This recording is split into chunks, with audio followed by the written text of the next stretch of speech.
Bismillah, hamd alemlerin Rabbi olan Allah'a mahsustur. Ona hamd eder, ondan yardım ve mağfiret dileriz. Nefislerimizin şerrinden ve amellerimizin kötülüğünden ona sığınırız.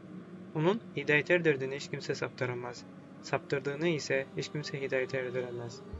Şehadet ederim ki Allah'tan başka ibadete layık hiçbir ilah yoktur.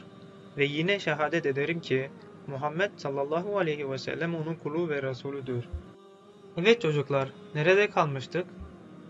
Kelime-i tevhidin 3. şartı olan ihlasta kalmıştık hocam.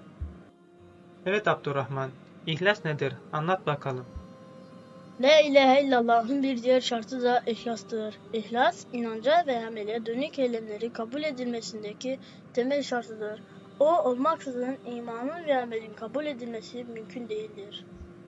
La ilahe illallah sözünde Allahu Teala için ihlaslı olmak, sadece adet yerini bulsun diye veya taklit şeklindeki gelişigüzel bu sözü söylememek, bununla hadishane bir biçimde yalnızca Allahu Teala'ya yaklaşmayı dilemektir.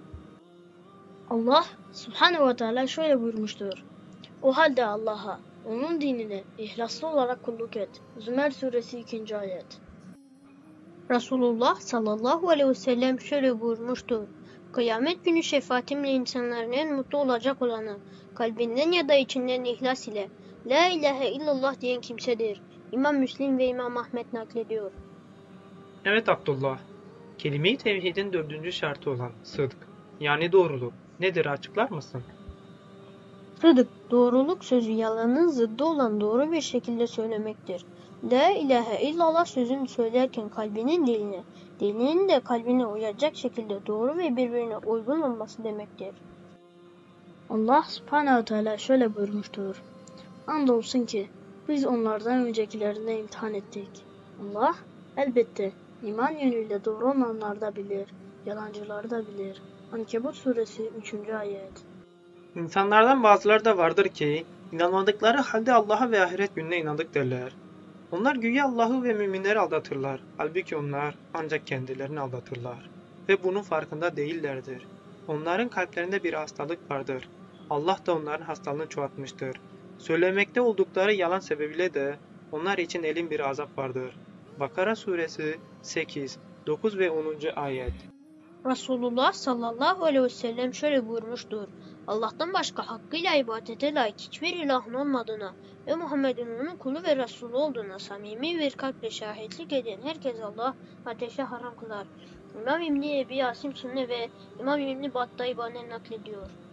Evet Abdurrahman, kelime-i tevhidin 5. şartı olan muhabbet, yani sevgi konusunu açıklar mısın? La ilahe illallah sözünü gerektirdiklerini ve ifade ettiği şeyleri sevmek. Yine bu sözün gereğince amel eden kimseleri sevmek. Gereklerine aykırı davranan ise buz etmek. Kişi, La ilahe illallah demesine rağmen Allah'ı, Resulünü ve sevilmesi dini bir zorunluluk olan şeyleri sevmiyorsa veya bu kelimeye düşmanlık eden kimselere muhabbet gösteriyorsa, böylesi bir şahsın imanı sahih olmadığı gibi, söylediği kelimenin de kendisine herhangi bir faydası yoktur. Allah subhanehu ve teala şöyle buyurmuştur. İnsanlar içinde Allah'tan başkasını Allah'a eş tutan kimseler vardır. Onlar onları Allah'ı sever gibi severler. İman edenlerin Allah'a olan sevgisi ise çok daha fazladır. Bakara suresi 165. ayet. Resulullah sallallahu aleyhi ve sellem şöyle buyurmuştur. 3 şey kimde bulunursa imanın tadını bulur. Allah ve Resulünü başka her şeyden çok sevmek, sevdiği kişiyi yalnızca Allah için sevmek, küfre düşmeyi ateşe atılmak kadar kötü görmek. İmam Buhari ve İmam Müslim naklediyor. Evet Abdullah, kelime-i tevhidin 6. şartı olan inkiyat, yani teslim olmak, boyun eğmek, açıklar mısın?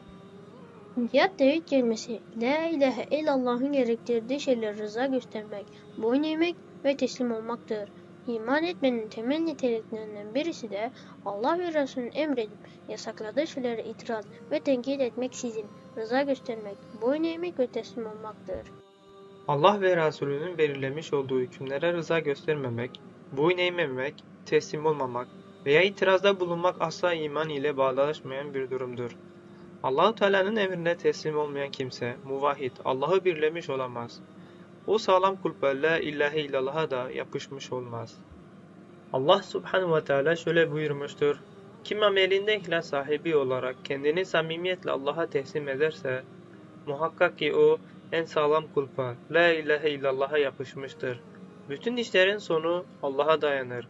Lokman suresi 22. ayet. Allah subhanehu ve teala şöyle buyurmuştur. Rabbinize dönün, ona teslim olun. Zümer suresi 54. ayet.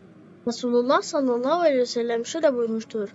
Allah'a iman ettim de ve istikamet üzere emrolunduğu gibi yaşa. İmam Buhari ve İmam Müslim naklediyor. Evet Abdullah, kelime-i tevhidin 7. şartı ve son şartı olan kabul konusunu açıklar mısın? Kabul, bu sözün gerektirdiklerini gerek kalple, gerekse dille kabul ve ikrar etmek. Allah Teala kafirleri azaplandırmasının nedenini onların bu kelimeyi söylemeyip büyüklük taslamaları ve bu kelimeyi kabul etmemeleri olduğunu haber vermiştir.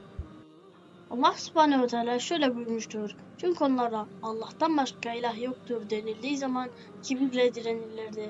Saffat suresi 35. ayet. Resulullah sallallahu aleyhi ve sellem şöyle buyurmuştur.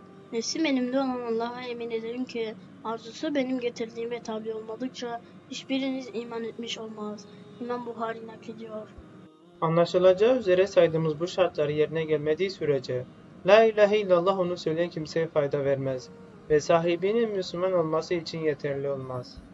Zikredilen şartlar tamam olduğunda ise La ilahe illallah kelime-i tevhidi söyleyene fayda verir. Bugün ise insanların çoğu La ilahe illallah kelimesini telaffuz etmelerine rağmen manasını bilmediklerinden ve şartlarından habersiz olduklarından dolayı bu kelimeyi muhalif ve zıt olan her türlü fiil ve sözü bu insanların üzerinde görmek mümkündür. Asırlar öncesindeki kelime-i tevhidi ilk söyleyen insanlara baktığımızda onlar bu kelimeyi söyledikten sonra hayatları tamamen değişiyor. Cahiliyenin tüm pisliklerinden arınmış olarak Allah'a teslim oluyorlardı. Bu kelimeyi söyleyen insanlar zamanın tağutlarına baş kaldırıyor. Kalplerinde dinmeyen bir coşku hissediyorlardı. Ya günümüz insanları, onlar bu kelimeyi söylüyor hatta söylemekte kalmıyor. Virt haline getirip sürekli ağzında tekrarlıyor. Ama hayatlarında değişen hiçbir şey yok. Bu kelimeyi söyleyen ilk nesil ile bugünkü nesil arasındaki farkın sebebi şudur. Onlar bu kelimeyi söyledikten sonra hakkıyla yaşamış, bugün insanlar ise bu kelimenin ne olduğunu, neyi kabul ettiğini bilmeden söylemiş ve halen söylemektedirler. O zaman ilk neslin anladığı gibi bu kelime tekrar irdelenmeli ve kaybolan manaları, zaman içerisinde unutulan şartları tekrar gündeme getirilmelidir ki kelime-i tevhidi emrolunduğumuz gibi anlayalım ve yaşayalım. Alemlerin Rabbi olan Allah'a hamdolsun. Esselamu Aleyküm ve Rahmetullahi ve Berekatuhu.